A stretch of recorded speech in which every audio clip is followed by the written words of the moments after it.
नमस्कार। इलेक्ट्रोहोम्योपैथी के इस विशेष एपिसोड में मैं बस्ती से डॉक्टर अनिल श्रीवास्तव अपने निर्धारित समय आपके कॉल पर रात 10 बजे, यद्यपि मैं पिछले आपके बीच से अपनी निजी व्यस्तता के कारण दूर था, लेकिन आज जैसे ही मुझे समय मिला मैं आपके बीच उपस्थित हुआ। आज का विषय एक नया क्रम आरंभ करने में जा रहा हूं त्वचा संबंधी रोग पर, और आज काफ़ी कम समय के लिए मैं एक बहुत छोटे विषय पर चर्चा आपसे करूंगा। और इससे पहले कि मैं इस चर्चा को आरंभ करूं, मैं अपने उन तमाम साथियों को एक बार फिर आश्वस्त कर दूं जो अपनी पुस्तकों के लिए मुझे बार बार लिख रहे हैं कि उनकी पुस्तकें नहीं पहुंची। मैंने आपको बता दिया है कि मेरे पास अब पुराने एडवांस बुकिंग के किसी भी साथी की कोई पुस्तक शेष नहीं है। मैंने सबकी यहाँ से पोस्टिंग कर दी है। मार्ग में चूँकि पोस्ट ऑफिस का एक उपक्रम है, वो अपने रेलवे से ही भेजते हैं अपने गंतव्य स्थान को। इस कारण हो सकता है कि आपके रेलवे स्टेशन से और आपके संबंधित पोस्ट ऑफिस में कुछ असमंजस की स्थिति हो और कुछ विलंब हो जाता है। स्वाभाविक है कि केवल बिहार राज्य में पुस्तकें देर से पहुंच रही हैं, अन्य राज्यों में बहुत जल्दी पहुंच रही हैं। अब बिहार राज्य में और झारखंड में पुस्तकें देर में क्यों पहुंच रही, मैं तो इसका कारण नहीं बन सकता। मैंने सारी पुस्तकें आपको पोस्ट कर दी हैं। कुछ हमारे नए साथियों ने जिन्होंने अभी लगातार पैसे भेजने आरंभ किए हैं, मैं उनकी पुस्तकें भी पोस्ट कर रहा हूँ अपने निर्धारित कार्यक्रमों के बाद जो मैं समय पा रहा हूँ। अभी भी मैं आपको दिखा सकता हूँ कि अभी अपने इस प्रोग्राम में बैठने से पहले मैंने ये 3 पुस्तकों की बाइंडिंग की है और मैं इनको भी पोस्ट कर रहा हूं कल सुबह। तो इस तरीके से मेरे पास कोई भी नोटिस अगर आपकी आती है कि आपकी पुस्तक नहीं मिली है, तो मैं कोशिश करता हूं, एक बार सर्च करता हूं अपनी लिस्ट में कि जिनको मैंने पोस्ट किया है वो किताबें गई कि नहीं गई। हमारे 3 साथी इतने जल्दबाज थे कि उन्होंने बार बार मुझको इतना पिंच किया कि मैं भी गड़बड़ी में और हड़बड़ी में उनकी पुस्तकों को चेक नहीं कर पाया और उनके पास 2-2 बार पुस्तकें पहुँच गई। हालाँकि उनकी ईमानदारी थी कि उन्होंने मुझको पुस्तकें वापस भी भेज दिया। केवल असीम राज की पुस्तक अभी मुझे वापस नहीं मिली है, लेकिन शेष 3 साथियों की मुझे जो डबल पुस्तक उनके पास पहुंची थी, उन्होंने बड़ी ईमानदारी के साथ मुझे वापस किया। मैं उनका आभार व्यक्त करता हूं और किसी अन्य साथी का उन पुस्तकों से भला हो जाएगा। हमारे कई साथी इस समय फ़ोन पर, कॉल पर पुस्तकों को फ्री ऑफ कॉस्ट लेने की रिक्वेस्ट भेज रहे हैं। मैं आप सबसे क्षमा चाहूँगा, क्योंकि जिन लोगों ने 1500 रुपये लगा करके या 1650 रुपये लगा करके डाक खर्च सहित अपनी पुस्तकों को प्राप्त किया है, मैं उनके साथ अन्याय नहीं कर सकता और ना ही मैं उस पुस्तक को फ्री दूंगा। मेरी पुस्तक मेरे घर में पड़ी रहें, जहाँ तक जानी थी वहाँ तक जा चुकी हैं। जो बाद में छप के आई हैं, मेरे पास मात्र अब 300 पुस्तकें शेष हैं। वो 300 मेरे पास आजीवन पड़ी रहें, लेकिन अब मैं किसी को भी फ्री ऑफ कास्ट देने की स्थिति में नहीं हूँ, क्योंकि मैंने उसमें पैसा लगाया है। मैंने अपने आप को मेंटल रूप से टॉर्चर किया है और आप सबके लगातार पते और अपने शारीरिक श्रम को व्यय करने के बाद मैं उस पुस्तक को आप तक पहुंचा पाया हूं। तो मैं अपने उन तमाम साथियों से एक बार पुनः क्षमा चाहूँगा जो मुझसे इस पुस्तक को फ्री ऑफ कास्ट चाहते हैं। पुस्तक खरीद कर पढ़िए और अपने पास सदैव रखिए। मांग करके, उधार करके या किसी को हैमर दे करके आप पुस्तक को प्राप्त करने का उपक्रम न करें। तो आइए आज के विषय पर हम चर्चा करते हैं। आज का विषय है स्किन डिजीज, और स्किन डिजीज में सबसे पहले हम चर्चा कर लेते हैं रिंगवर्म की। मैं एक एक करके स्किन डिजीज पर सारे रोगों को कवर करूंगा आज से, और लगभग 1 सप्ताह में मैं स्किन डिजीज को कवर कर लूँगा। रिंगवर्म, जैसा कि आप जानते हैं कि वार्म इसका नाम ही है और रिंग अर्थात घेरा। इसके लक्षण त्वचा पर लाल घेरेदार छोटे छोटे पहले दाने निकलते हैं, जिनमें ईचिंग होती है, जलन होती है, और बाद में उनमें से एक पानी की तरह सीरम निकलने लगता है और फिर ये घेरा बढ़ता चला जाता है। बीच के दाने सूखते जाते हैं और किनारे की ओर बढ़ते चले जाते हैं। आमतौर से इस रोग को ट्राइकोफाइटाइटिस कहते हैं और ये ट्राइकोफाइटॉन नामक फंगस से हमारे गीले या नम भागों में वह उत्पन्न होता है। विशेष करके हमारे हाथों के बगल में, हमारे जांघों के आसपास, टेस्टिकल्स के नीचे, महिलाओं के ब्रेस्ट के आसपास, जहाँ पर पसीने ज़्यादा होते हैं, जो अंग ज़्यादा बंद रहते हैं और उनको खुली हवा नहीं मिल पाती है, या स्नान करने के बाद उन अंगों को ज़्यादा हवा नहीं मिल पाई, या वो ज़्यादा अंग सुखाए नहीं जा सके, या सूखे कपड़े से उनको नहीं पोंछा जा सका, उन अंगों पे ये फंगस इन्फेक्शन ज़्यादा होता है। और ये फंगस उन स्थलों पे भी ज़्यादा हो जाते हैं जहाँ पे शरीर में बाल ज़्यादा पाए जाते हैं, क्योंकि बाल में बैक्टीरिया पनपते हैं और बैक्टीरिया से मैल जमती है, उन मैलों में फिर ये फंगस जन्म ले लेते हैं आसपास के, और इस नाते ये ईचिंग प्रॉब्लम शुरू करते हैं। हालांकि रिंग वर्म विभिन्न अंगों में विभिन्न नामों से जाने जाते हैं। जैसे मैं आपको बताऊं कि वैसे इस रिंग वर्म का एक दूसरा नाम, कॉमन नाम जो है, उसे हम टीनिया भी कहते हैं। तो टीनिया क्रूकेसिस, ये जो टीनिया क्रूकेसिस है, ये आमतौर से टेस्टिकल्स के नीचे जांघों के आसपास और दोनों टेस्टिकल्स के जो स्कॉर्टल सैक होता है उस पर इसकी ईचिंग बहुत ज़्यादा होती है। प्रायः अक्सर 60% लोग जब अपने अंदर के वस्त्र उतार करके हवादार स्थानों पर बैठते हैं तो उनको ईचिंग ज़्यादा होती है। टेम्परेचर चेंजिंग में भी इस तरह की ईचिंग ज़्यादा होती है। कार्पस टीनिया जो कोपोरेंसस होते हैं, टीनिया कोपोरेंसस, ये आपके सीने पर, पीठ पर, गले के पास, गर्दन पर, यहाँ पे जिस तरह के रिंग वर्म बनते हैं इनको हम कहते हैं टीनिया कैपेंटिस। एक है हमारा टीनिया कैपेंटिस। टीनिया कैपेंटिस आपके सर पर, बाल के आसपास जहाँ बाल गीले रह जाते हैं वहाँ पे ये फंगस लग जाते हैं। ये हम फंगस के नाम बता रहे हैं आपको, यानी टीनिया क्रूसेस पर के फंगस से आपको जांघों में या टेस्टिकल्स या स्कॉर्टल पर होता है। टीनिया कोपरेंसिस या कोपरेस पर आपके जो फंगस होते हैं इससे आपके सीने पर, कंधे पर, गर्दन पर फंगस इन्फेक्शन होता है। टीनिया कैपेंटिस पर ये आपके सर पर होता है। टीनिया मैमनन जो आपके हाथों पर हो जाता है, हाथों की अंगुलियों के आसपास, उसे टीनिया मैमनन कहते हैं। टीनिया पेंडिस ये आपके पैरों पर, पैरों के आसपास, एड़ियों में, पैरों की अंगुलियों में। और एक आपके लुंगिनेन होता है, टीनिया लुंगिनेन, ये आपके अंगुलियों के नाखून पर अपना फंगस इन्फेक्शन फैलाता है। ये सारे के सारे टीनिया दाद के रूप हैं और सब में पहले छोटे छोटे दाने निकलते हैं।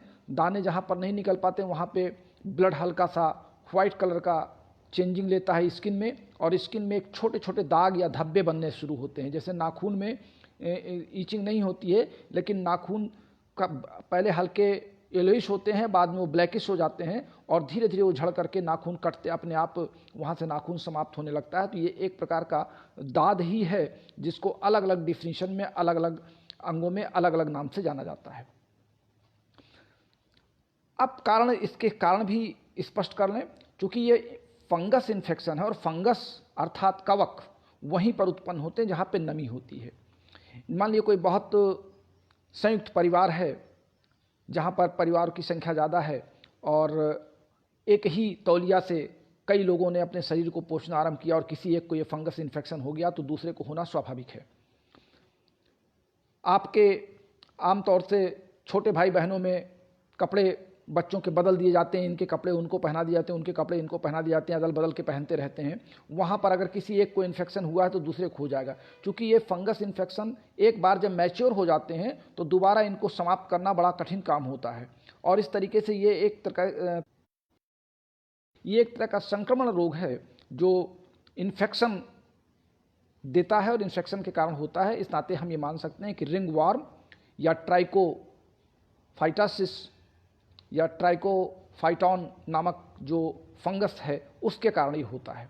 इसका प्रमुख कारण है नमी का होना और एटमॉस्फेयर के टेम्परेचर का चेंज होना। बदलते हुए एटमॉस्फेयर में टेम्परेचर के चेंजिंग में भी इस तरह की ईचिंग होती है स्किन में, और बाद में जब उसको हम ज़्यादा रगड़ देते हैं तो वहाँ पे नमी आ जाती है, उसमें जो पानी निकलता है हल्का सा, जो प्यूबिस टाइप का या जिसको आप हल्का येलोइश कलर का पस मान सकते हैं, उससे जब वहाँ पे नमी हो जाती है और कोई कपड़ा या आपका अंडरवियर या बनियान आपका वहाँ पर चिपक जाता है या दबा रह जाता है, उसको हवा नहीं मिलती है, तो उस स्थान पर फिर ये फंगस बहुत तेज़ी से अपना संक्रमण फैला लेते हैं और इस रोग को बढ़ा देते हैं। और इसकी ईचिंग कभी कभी इतनी ज़्यादा होती है कि व्यक्ति उग्र भाव में आ जाता है, छटपटाने लगता है, और जब कस के ईचिंग खत्म हो जाती है तो फिर उसको शांति मिल जाती है। तो ये कुछ कारण हैं जो फंगस इन्फेक्शन या दाद के, रिंग वर्म के बनने के कारण होते हैं जिनको हम एक स्किन डिजीज के अंतर्गत लेते हैं। चूंकि ये त्वचा संबंधित रोग है, इस नाते जो इलेक्ट्रोहोम्योपैथी की औषधियों का हम चुनाव करेंगे वो त्वचा से संबंधित अंगों को ध्यान में रखते हुए करेंगे। लेकिन इससे पहले कि हम आपको दवाइयों पर चर्चा करें, हमारे सामने इस समय हरिकृष्ण सतपथे जी, डॉक्टर रविकांत द्विवेदी जी, रविकांत द्विवेदी जी लिख रहे हैं कॉर्न के बारे में भी बताएं। सर देखिए, मैं एक एक रोग के बारे में स्किन डिजीज पे चर्चा करूंगा। अभी मैंने अपने मन से आपको रिंग वार पर चर्चा की है, फिर छोटा रोग लूंगा। चूंकि अब मैं आप सबसे एक बात मैं पुनः कह दूं, आप सबके स्नेह और प्यार के कारण मैं इस क्लास को बंद नहीं कर पा रहा हूं, लेकिन मेरी व्यस्तता इतनी ज़्यादा है, इतनी व्यस्तता ज़्यादा है। अब चूंकि मैंने दूसरी पुस्तक को भी लिखना आरंभ कर दिया, आपकी प्रैक्टिस ऑफ मेडिसिन, तो मेरे पास जो समय की शॉर्टेज है, उस समय को मैनेज करते हुए कॉलेज की नौकरी, फिर डिस्पेंसरी, फिर घर के काम, मैं आपको दिखा दूं आज मैं जिस कमरे में बैठा हूं, मैं इस समय आपसे ज़मीन पर बैठ करके, फर्श पर बैठ करके ये क्लास ले रहा हूं। चूँकि मेरे घर में कुछ रिपेयरिंग का वर्क चल रहा है, ये देख रहे हैं पूरे कमरे में कोई भी सामान नहीं है और पूरा कमरा, पूरी फर्श मेरी खाली है, तो मैं सिर्फ आपसे मिलने की व्यवस्था में बैठ जाता हूं। अभी लगभग 3 या 4 दिन मेरा ये जो प्रसारण कक्ष है जिससे मैं आपसे बातचीत करता हूं, जिसको मैं स्टूडियो का रूप दे रहा हूं, अभी इसके फिनिशिंग में समय लगेगा, लेकिन फिर भी मैं एक कैजुअल प्रॉपर वे में, एक आकस्मिक व्यवस्था में आपसे मिल रहा हूं। तो मैं आपसे थोड़े समय के लिए आपके पास अब आऊँगा, लेकिन आपसे सामयिक चर्चा में, आपसे विशेष रोगों पर चर्चा मैं करता रहूँगा। इस नाते आप विषय हमको देते रहिए, मैं उसको नोट करता रहता हूँ। तो दिलीप कुमार जी, आपका भी प्रणाम स्वीकार है। आज मैं सबके नाम पढ़ रहा हूँ। रविकांत द्विवेदी जी हैं, दिलीप कुमार जी हैं, और ये एक पंजाब के कोई डॉक्टर हैं, सुखराज सिंह जी हैं, और ये मुझको सुखराज सिंह जी हैं, प्रणाम सर आपका। हरकिशन सतपथे जी हैं, रविकांत द्विवेदी जी हैं,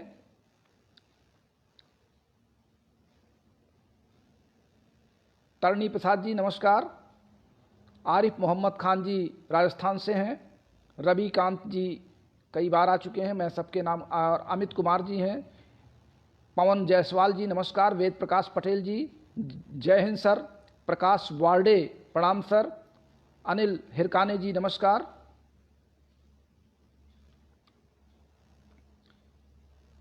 वेद प्रकाश पटेल जी हैं, अनिल हिरकाने जी हैं, बलजीत सिंह जी नमस्कार, पंजाब से आप हैं, पवन शर्मा जी प्रणाम आपका स्वीकार है, जमील अघनी जी, रविशंकर शुक्ला जी नमस्कार, तरणी प्रसाद जी हैं, आरिफ मोहम्मद हैं, रविकांत द्विवेदी जी हैं, आप सबका नमस्कार। बहुत से साथी हमारे साथ इस समय लाइन पर हैं और मैं सबका नाम पढ़ने का प्रयास कर रहा हूं, लेकिन नाम बहुत जल्दी जल्दी हट जाते हैं। जमील अवानजी जी कुछ लिख रहे हैं लंबा सा, मैं उनका पढ़ नहीं पाया, फिर से रोक करके पढ़ने का प्रयास कर रहा हूं। इन्होंने लिखा है, सर एक फार्मूले में कितनी रेमेडी हो सकती है? एक फार्मूले में कितनी रेमेडी हो सकती है? ज़्यादा से ज़्यादा मिला सकते हैं, प्लीज़ इस पर चर्चा करें। देखिए जमील जी, चूँकि हमारे पास ऑर्गन वाइज मेडिसिन है, तो किसी भी रोग पर हम उन तमाम अंगों का ध्यान करेंगे जहां पर उस रोग से संबंधित अंग प्रभावित हो रहे हैं। इस नाते औषधियों को संख्या में मिलाने की कोई शर्त नहीं है इलेक्ट्रोहोम्योपैथी में। आमतौर से हमने जो 3 फार्मूले सेट किए हैं, L2, L3 और CNS, इन तीनों फार्मूलों में लगभग 16 अंग कवर होते हैं और लगभग हम 9 मेडिसिन इसमें चयन करते हैं। राजेश यादव जी, रजनीश यादव जी और राहुल शर्मा जी, राहुल जी शर्मा जी, आपकी पुस्तक कल जा रही है। विनोद कुमार जी प्रणाम सर कर रहे हैं, सेंगल विजय कुमार जी नमस्कार, निखिल सरकार जी नमस्कार, ब्रजेश कुमार, वसीम, आज मैं नाम आपके पढ़ने के इच्छुक, बशीष यादव जी हैं, EH मेडिसिन बताएं रिंग वार्म की, सेंगल विजय नमस्कार। तो चलिए, आप सबका नमस्कार स्वीकार है। बहुत से साथी इस समय लाइन पर हैं और सबके नाम लगातार आ रहे हैं और जल्दी जल्दी इसमें आगे बढ़ रहे हैं। सेंगल विजय जी नमस्कार कर रहे हैं, दोनों हाथ जोड़ करके मैं आपको भी प्रणाम करता हूं। तो आइए अब चर्चा कर लेते हैं इलेक्ट्रोहोम्योपैथी की मेडिसिन पे, चूंकि हमारे साथी इंतजार कर रहे हैं। सुरेंद्र शर्मा जी भी आ चुके हैं, नमस्कार आपका है जी शर्मा जी। अब देखिए, इलेक्ट्रोहोम्योपैथी में स्किन डिजीज़ पर, चाहे वो दाद हो, खाज हो, खुजली हो, फोड़े फुंसी हो, एक्नी हो जिसको आप क्या कहते हैं मुहासे निकल आना, या चेहरे पर छोटे छोटे धब्बे बन जाना, ये सारे के सारे रोग स्किन डिजीज संबंधित हैं। और मैं एक एक रोग पर चर्चा आपसे करूंगा, लेकिन आज पहले रिंग वार्म की दवा पर हम चर्चा कर लें। रिंग वार्म चूंकि एक्सक्रेटरी सिस्टम से संबंधित है, चूंकि पसीना एक्सक्रिएट होता है और वहाँ की मॉइस्चर एक्सक्रिएट होता है, इस नाते सबसे पहले हम L3 का चुनाव करते हैं। L3 प्लस यस3 आपकी स्किन ऑर्गन के लिए है, स्किन के लिए है, और चूंकि इसका जो ब्लड का प्यूरिफिकेशन होना चाहिए, ब्लड हमारा साफ होना चाहिए, स्किन में ब्लड का प्रवाह बहुत अच्छे तरीके से चलना चाहिए, तो हमको यहाँ पे C3 भी देना पड़ेगा, यानी L3, यस3 और C3। फिर इसमें चूंकि ईचिंग से जो सीरम निकलता है, या जिसको हम लिम्फ कह सकते हैं, नेटवर्क की प्रॉब्लम के नाते मुझे रुकना पड़ा, तो जो सीरम निकलता है वहाँ पे हमको GE का प्रयोग भी करना पड़ेगा, और Ver2, ये एक कॉम्बिनेशन हमारा है। अब आप नोट करें, L3 प्लस यस3 plus C3 plus GE plus Ver2, ये हमारा पहला फार्मूला है, जिसमें 20-20 ड्रॉप आप 30 ml डिस्टिल वाटर में अपने 450 ml वाली बॉटल से निकाल करके मिला देंगे, और रोगी से कहेंगे घर में जा करके 30-30 बूंद इसकी हल्के गुनगुने पानी में लेकर के उसका सेवन करें। दूसरी दवा आप बनाएंगे यस्टन, C8 और वेन2, ध्यान रखिए, C8, वेन2 और यस्टन। अब आप इसकी चर्चा कर लें कि हम ये दवाएं क्यों दे रहे हैं। यस्टन आमतौर से एलिमेंट्री कैनाल के लार्ज इंटेस्टाइन की औषधि है, और लार्ज इंटेस्टाइन में हमारे कई बार कॉन्स्टिपेशन होने से हमको बार बार टॉयलेट के लिए जाना पड़ता है और बार बार पानी का उपयोग करना पड़ता है, जिससे हमारे एनस के आसपास या टेस्टिकल्स के स्कॉटल के आसपास मॉइस्चर ज़्यादा होता है। उस मॉइस्चर से बचने के लिए हमको अपने पेट की सफाई भी ज़रूरी है। इस नाते यस्टन और C8 और वेन2 ये हम देते हैं। हमारे फंगस इन्फेक्शन में ये दवा सबसे कारगर मानी गई है, जो प्रमाणिक तौर पर देखी गई है। तो हमको यस्टन, C8 और वेन2 ये दूसरे फार्मूले में 10-10 ड्रॉप 3 बार देना पड़ेगा भोजन के बाद। अब बात आती है कि क्या हम स्किन के ऊपर से कोई लोशन या मलहम लगा सकते हैं। जी हाँ, इलेक्ट्रोहोम्योपैथी में आपको लोशन आप स्वयं बना सकते हैं। लोशन बनाने के लिए हमारे पास है WE, यस3, यस5 और GE। अगर आप इसको नारियल के तेल में 5-5 ड्रॉप मिला लें, फिर से सुन लें, WE, यस5, यस3 और GE, इसको आप नारियल के तेल में 5-5 ड्रॉप मिला लें, और ये 5-5 ड्रॉप आप 5 ml में मिलाएं। 5 ml नारियल का तेल में 5-5 ड्रॉप आप ये मेडिसिन मिला लें, और फिर उसको हाथ पे ले करके या किसी कॉटन वगैरह में ले करके उसको इन्फेक्टेड पार्ट में एक बार लगा करके छोड़ दीजिए, तो वहाँ की वो त्वचा जो है मुलायम बनी रहेगी। मुलायम का मतलब मॉइस्चर नहीं रहेगा नारियल के तेल में, मुलायम बनी रहेगी, जिससे वहाँ पर कड़ापन नहीं आएगा, तो ईचिंग जो प्रॉब्लम होती वो नहीं होगी। बाकी काम अंदर की मेडिसिन करेगी। एक बात हम यहाँ पे आपसे चर्चा कर लें, आमतौर से हमारे बहुत से साथी इस बात से हमसे नाराज़ हो जाते हैं कि ये हर दवा खाने की ही बताते हैं, लगाने की दवा बताते नहीं हैं, या इंजेक्शन नंबर नहीं बताते हैं, ऑइंटमेंट नहीं बताते हैं। देखिए, मैं आपको एक स्पष्ट बात बता दूं और प्रमाणिक बात बता दूं, स्किन के ऊपर कोई भी प्रभाव किसी भी घाव पर, जो हम ड्रेसिंग करते हैं किसी घाव पर, जरा हम पहले उस पर चर्चा कर लें। जो हम ड्रेसिंग करते हैं घाव के ऊपर, तो घाव के ऊपर जो ड्रेसिंग करते हैं वो बाहर से बैक्टीरियल इन्फेक्शन को अंदर प्रवेश न करने से रोकने के लिए करते हैं।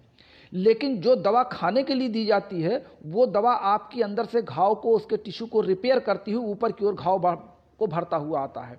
इस नाते ये गलतफहमी बिल्कुल निकाल दिए कि जो ड्रेसिंग हम करते हैं उससे घाव भरता है। ड्रेसिंग महज बाहरी इन्फेक्शन को अंदर प्रवेश करने से रोकने का एक उपक्रम है, और उसके खाने की जो दवा हम देते हैं वो अंदर से प्रिपेयर करके घाव को पूरा करता है। उसी तरीके से हमारे स्किन डिजीज में हम जितनी दवाइयाँ अंदर देते हैं वो जा करके हमारे स्किन के लेयर को मजबूत करते हैं, इम्यूनिटी पावर उसमें इंक्रीज करते हैं। बाहर से हम जो लगाते हैं ये केवल सेल्फ कॉन्फिडेंस के लिए हो रहता है और बाहरी फंगस इन्फेक्शन को और अधिक फैलने न देने से रोकने के लिए। लेकिन जो हमारा स्किन डिजीज हमारे पनप चुके हैं और अंदर से उसमें फ्लो, जिसको हम कह सकते हैं कि एक जो पीला द्रव निकल रहा है, उस द्रव को रोकने के लिए हमको अंदर से भोज्य पदार्थ के रूप में या एंजाइम्स के रूप में या पौष्टिक तत्व के रूप में या औषधि के रूप में हमको दवा के प्रयोग करना पड़ेगा।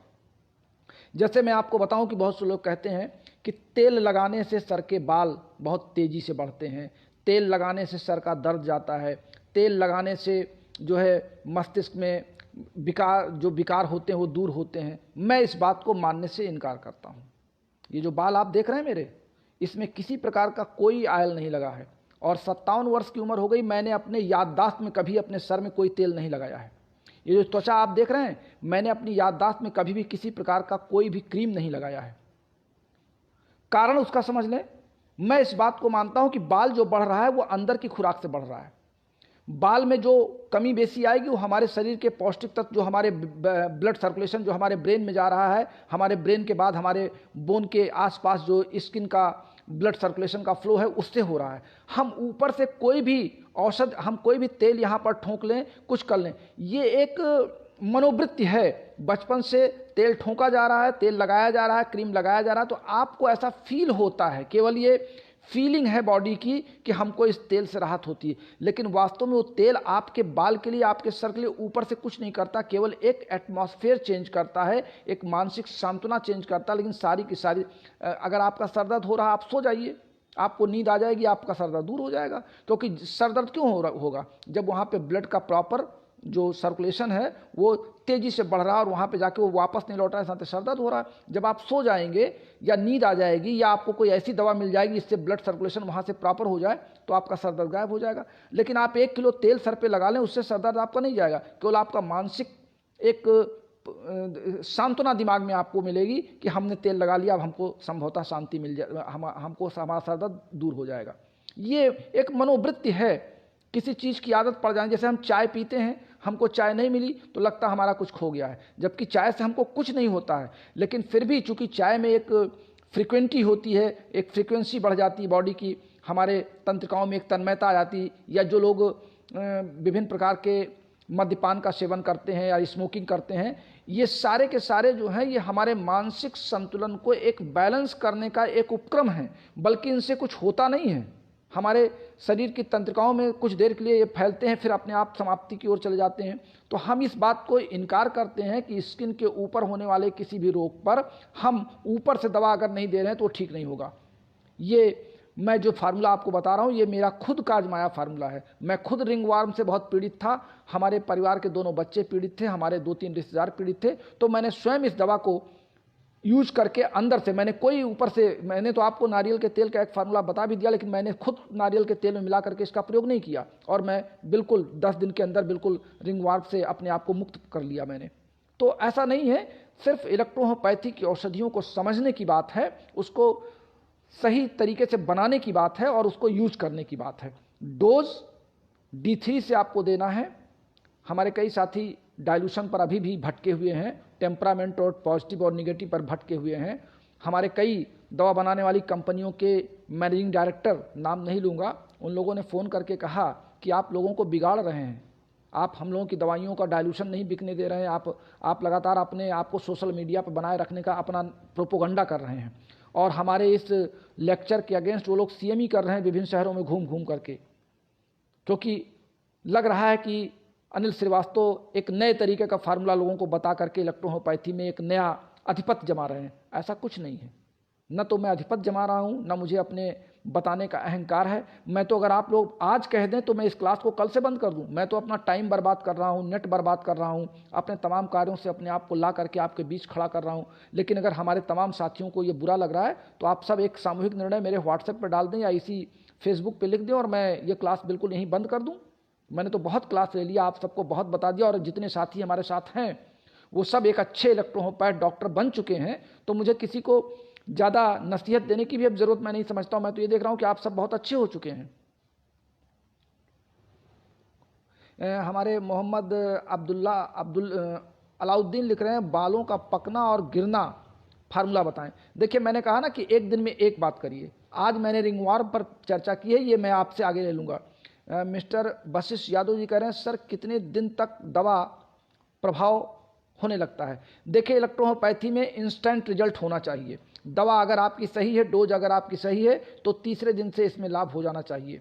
पहले दिन में ही आप लगाएंगे तो रोगी को ईचिंग प्रॉब्लम से राहत मिलेगी और 3 दिन में उसके दाने समाप्त होना शुरू हो जाएंगे। हाँ, थोड़ा सा अपने को कॉन्फिडेंस रखना पड़ेगा, ईचिंग ज़बरदस्ती नहीं करना है, धीरे धीरे ईचिंग की आदत को कम करना और अपने आप को सही हो जाएगा। मिस्टर शीलू शर्मा कह रहे हैं, सर आपका फ़ोन नंबर दे सकते हैं? मैं अपना फ़ोन नंबर आप सबको लगातार बताता हूँ। मेरा नंबर है 9793252355। ये मेरा व्हाट्सएप नंबर भी है और कॉलिंग नंबर भी है। मिस्टर हीरामन बच्चा शंकर कह रहे हैं, नमस्कार जी। नमस्कार। तो मैं समझता हूँ कि आज आपने रिंगवर्म पर बहुत अच्छी तरीके से मेरे साथ अपना समय बिताया है। आप सबको, अब मोहम्मद अगनी जी, आप बहुत विलम्ब से आए हैं पाकिस्तान से, फिर भी आपका सलाम मैं कबूल करता हूं और मैं आशा करता हूं कि आप पाकिस्तान में बहुत अच्छे और ठीक होंगे। तो आप सबको इस क्लास के अंत में डॉक्टर अनिल श्रीवास्तव का बस्ती से नमस्कार, इजाज़त दीजिए। शुभ रात्रि। कल समय रहेगा तो फिर मिलेंगे त्वचा रोग से संबंधित किसी अन्य विषय पर। बहुत बहुत धन्यवाद।